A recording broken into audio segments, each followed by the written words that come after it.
ఆంధ్రప్రదేశ్ చరిత్రలోనే మరో చారిత్రాత్మక కార్యక్రమం స్వర్ణ గ్రామ పంచాయతీకి ప్రభుత్వం శ్రీకారం చుట్టింది. ఉపాధి హామీ పథకంలో చేపట్టే పనులు నిర్వహణకు సంబంధించి ఒకేసారి 13,326 పంచాయతీల్లో గ్రామ సభలు నిర్వహించనున్నారు. మొత్తం 4,500 కోట్లతో 87 రకాల పనులను ఈ పథకంలో భాగంగా చేపట్టనున్నారు.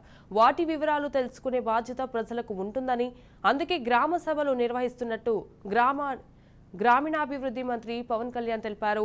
చంద్రబాబు కోనసీమ జిల్లాలో జరిగే గ్రామ సభలో పాల్గొంటే డిప్యూటీ సీఎం పవన్ కళ్యాణ్ అన్నమయ్య జిల్లాలో జరిగే సభలో పాల్గొంటారు.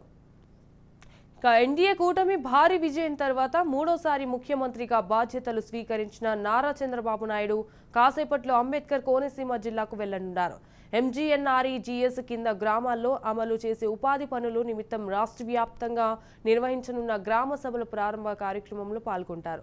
ఇప్పటికే వానపల్లి గ్రామంలో సభ నిర్వహణ కోసం జిల్లా collector R Mahesh Kumar, Kothapeta MLA Bandaru Satyanandarao, Amalapuram MP Ganti Harish Balayogi అన్ని ఏర్పాట్లు చేశారు. తొలిసారిగా ముఖ్యమంత్రి కోనసీమకు వస్తున్న వేళ భారీగా ప్రజలు తరలివచ్చే అవకాశం ఉన్నందున భద్రతాపరమైన అంశాలపై జిల్లా ఎస్పీ కృష్ణారావు స్పెషల్ ఫోకస్ పెట్టారు. మహాత్మా గాంధీ జాతీయ గ్రామీణ ఉపాధి హామీ పథకం ద్వారా గతంలో టీడీపీ ప్రభుత్వం గ్రామాల్లో సీసీ రోడ్లు, సీసీ డ్రైన్లు, మరుగుదొడ్లు ఇలా అనేక విధాలుగా వినియోగించే పరిస్థితి ఉండేది. అయితే వైసీపీ ప్రభుత్వంలో ఉపాధి హామీ పథకం నిధులు కొంతవరకు వేరే పథకాలకు మళ్లించారన్న ఆరోపణలు ఎదుర్కొంది. కేవలం పంట కాలువల్లో పూడిక తీయించడం, తుప్పలు తొలగించడం వంటి పనులకే పరిమితమవ్వగా టీడీపీ కూటమి ప్రభుత్వం అధికారంలోకి వచ్చాక మళ్లీ గత తరహాలో గ్రామాల్లో సీసీ రోడ్లు తదితర నిర్మాణాలకు ఈ పథకం ద్వారా చేపట్టేందుకు సన్నద్ధమైంది. ఈ పనులపై ప్రత్యేక దృష్టి సారించి గ్రామ సభలు నిర్వహించాలని సన్నద్ధమైంది.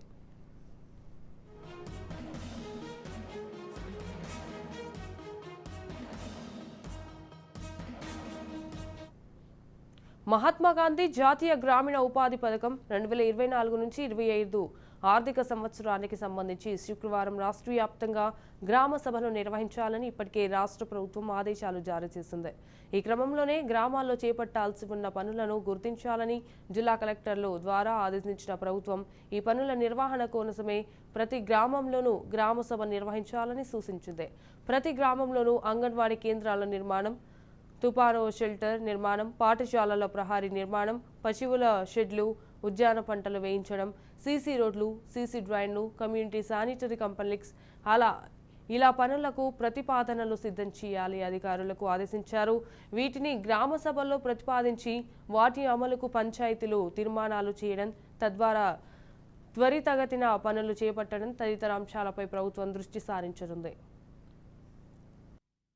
జిల్లాలో పవన్ కళ్యాణ్ పర్యటిస్తున్నారు. దీనికి సంబంధించిన మరిన్ని అప్డేట్స్ మా ప్రతినిధి సుదర్శన్ ఫోన్ ఇన్ ద్వారా అందిస్తారు. సుదర్శన్, చెప్పండి.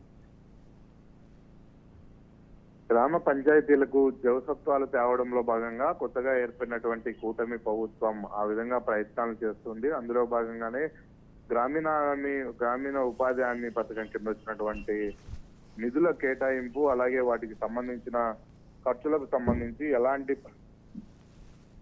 పనులు చేపట్టాలనే అంశం పైన చర్చించడానికి రాష్ట్ర వ్యాప్తంగా గ్రామ సభలు నిర్వహిస్తున్నారు. అందులో భాగంగా రైల్వే కోడూరు నియోజకవర్గ పరిధిలోని మైసూరువారిపల్లి పంచాయతీలో స్వయంగా గ్రామ సభలో రాష్ట్ర పంచాయతీరాజు గ్రామీణాభివృద్ధి శాఖ మంత్రి మరియు ఉప ముఖ్యమంత్రి పవన్ కళ్యాణ్ పాల్గొనబోతున్నారు. మరి కొద్దిసేపట్లో ఆయన తిరుపతి నుంచి రైల్వే కోడూరు మైసూరువారిపల్లి పంచాయతీ గ్రామ సభ ప్రాంగణానికి చేరుకోబోతున్నారు. ఇప్పటికే అక్కడ పంచాయతీ పరిధిలో ఉన్నటువంటి అన్ని గ్రామాల నుంచి పెద్ద ఎత్తున ప్రజలు తరలి వచ్చారు.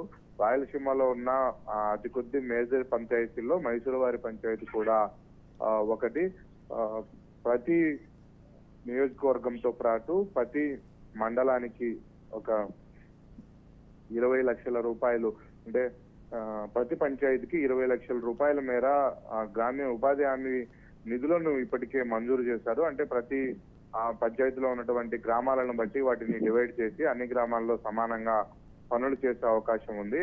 ప్రాధాన్యత క్రమంలో ఆ గ్రామాల అభివృద్ధి కోసం ఉపయోగపడేటువంటి పనులు ఏవి అని ప్రజలందరి సమక్షంలో చర్చించిన తర్వాత ఆ పనులను చేపట్టడం కోసం జరిగేటువంటి గ్రామ సభ, ఒక పంచాయతీ స్థాయిలో జరిగే పరిపాలనలో గ్రామ సభ అందులో చేసే తీర్మానాలే చాలా కీలకంగా ఉంటాయి. రాష్ట్ర స్థాయిలో ఏ విధంగా కేబినెట్ నిర్వహించి కేబినెట్ లో ముఖ్యమైనటువంటి నిర్ణయాలు తీసుకుంటారో ఆ పంచాయతీ పరిధిలో పరిపాలనకు అలాంటి కేబినెట్ మీటింగ్ లాంటిదే గ్రామ సభ.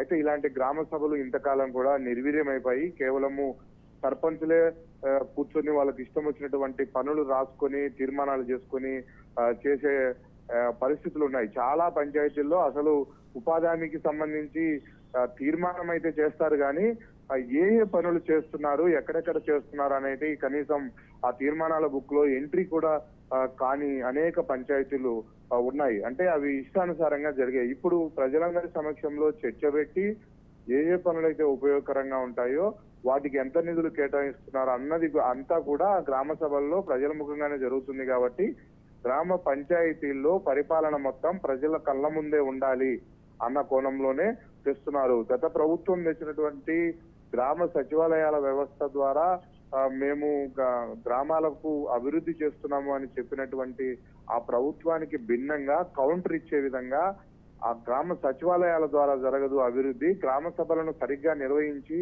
ఆ గ్రామ పరిపాలనలో ప్రజలను భాగస్వామ్యం చేయడం ద్వారానే సరైన పరిపాలన గ్రామ స్థాయిలో జరుగుద్ది, అది గ్రామాభివృద్ధికి దోహదపడుతుంది అనే విధంగా ఇప్పుడు కొత్త ప్రభుత్వం ఆ విధంగా చేస్తూ ఉంది. ఇది చాలా మంచి నిర్ణయం అని ఆ ప్రజలందరూ కూడా స్వాగతిస్తూ ఉన్నారు. ఖచ్చితంగా గ్రామ సభల్లో అక్కడక్కడ ప్రజలందరూ కూడా ఆ పంచాయతీ పరిధిలో ఉన్నటువంటి వారందరూ పాల్గొని తమ అభిప్రాయాలను చెప్పాలి. చేపట్టబోయే పనుల గురించి ఆ నిధుల గురించి కూడా తెలుసుకొని అవగాహన కలిగి ఉండడం ద్వారా ఆ పనులకు సంబంధించినటువంటి నిధులు దుర్వినియోగం కాకుండా ఉంటాయి. సకాలంలో ఆ పనులు పూర్తి చేయడానికి ఒక ఒత్తిడి ఏర్పడే అవకాశం ఉంటది. కాబట్టి గ్రామ సభలను ఈసారి నిర్వహించినట్టే ప్రతి 3 నెలలకు ఒకసారి పంచాయతీలో జరిగే గ్రామ సభలను ఇదే విధంగా అందరి భాగస్వామ్యంతో నిర్వహించాలి అన్న ఒక సందేశాన్ని ఇవ్వడం కోసమే ఈరోజు రాష్ట్ర వ్యాప్తంగా కూడా ప్రభుత్వం ఒక ప్రయోగం చేస్తుంది.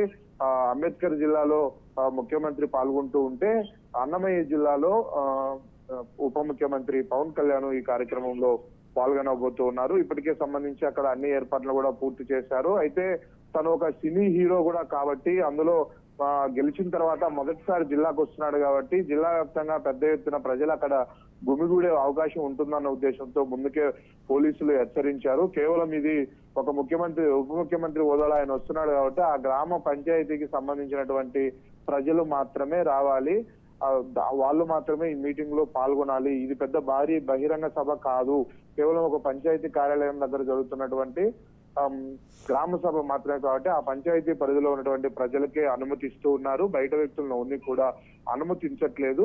వాళ్ళందరి సమక్షంలో కేవలం ఆ పంచాయతీకి సంబంధించినటువంటి వాటినే పవన్ కళ్యాణ్ డిస్కషన్ చేయబోతూ ఉన్నాడు. రేపటి నుంచి ఆ పంచాయతీలో పరిపాలన ఏ విధంగా ఉండాలనే దానిపైన ఆయన సమగ్రంగా అక్కడున్నటువంటి ప్రజాప్రతినిధులకు అధికారులకు దిశానిర్దేశం చేయబోతూ ఉన్నారు. Right, thank you for the updates Sudarshan.